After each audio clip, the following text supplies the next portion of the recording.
Après une courte pause à Nantes, je suis allé à Cholet et maintenant je vais en direction de Saumur.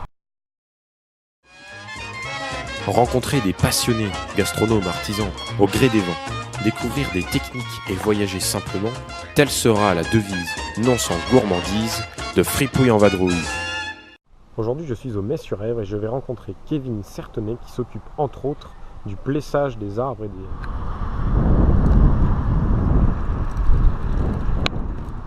Je vais faire un petit tour chez la veuve Amure.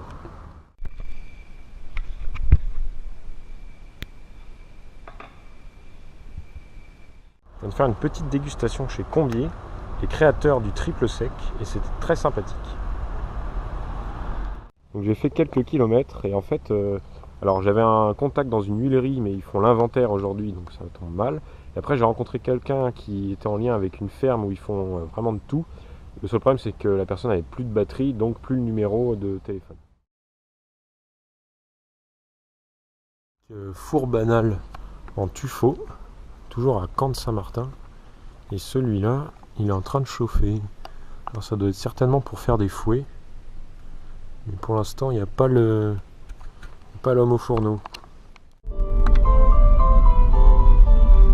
Je suis dans un champ de carottes, toujours au bord de la Loire. C'est assez impressionnant, il y a des carottes partout. Et voilà, donc la récolte a dû être faite il y a pas longtemps. Bon, j'en profite pour remercier très chaleureusement Germaine qui m'a hébergé à Saumur et Jean-Claude qui m'a hébergé à Varennes-sur-Loire. Donc c'était vraiment sympa. Et là je vais continuer ma route sur les bords de Loire en passant Tours puis en essayant d'aller vers Amboise, pays de François Ier. Donc voilà, je vais profiter un peu du soleil et puis d'une ou deux carottes. Apparemment c'était la ligne de démarcation ici. Et si on m'avait dit un jour que j'atterrirais là, en fait je voulais aller vers Bléré, mais Gabriel qui m'a amené jusqu'ici, en fait on a simplement loupé la sortie.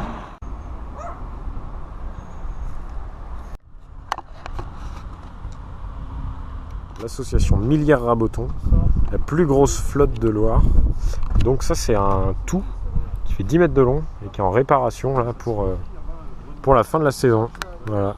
Donc là on est à Chaumont-sur-Loire avec le château. Petite Tanésie du bord de Loire. Ça sent vachement bon. Je sais que ça sert à plein de choses, mais je sais plus à quoi. Grosse ambiance dans ma tente. Et là-bas, au bout de mes pieds en fait, c'est la Loire. Ça c'est la Loire, ou ce qu'on en voit. Ça c'est ma tente.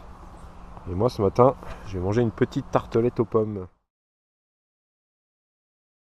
Alors, début du repas avec une galette de pommes de terre. Donc essentiellement de la purée en fait et de la farine. Suite du repas avec un petit pâté du Berrichon. Donc qui vient du Berry et avec une garniture de chair à saucisse, de petites herbes et d'œufs durs d'après ce qu'on m'a dit. À ne pas confondre avec la tourte Solognette qui elle donc vient plutôt de Sologne et qui a une garniture plus classique avec des lardons, des oignons, de la crème et tout ça. Maintenant le pain aux olives noires et après le napolitain. Bon, finalement sur ma route je me suis trouvé au niveau des jardins familiaux de Blois.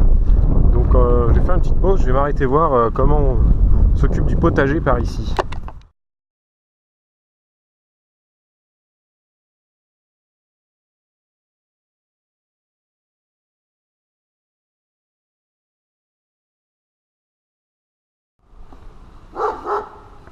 Et voici le canal du Berry avec le Cher qui est juste à côté, c'est sympa. Il y a plein de villages plutôt jolis en fait en Sologne. Donc là je suis pas très loin de Vierzon et du coup je vais en direction de Bourges. Bourges, il est 19h. Et comme dirait un grand homme, c'est beau Bourges, c'est beau. En fait c'est un peu comme d'autres villes, on va dire pleines de colombages comme ça.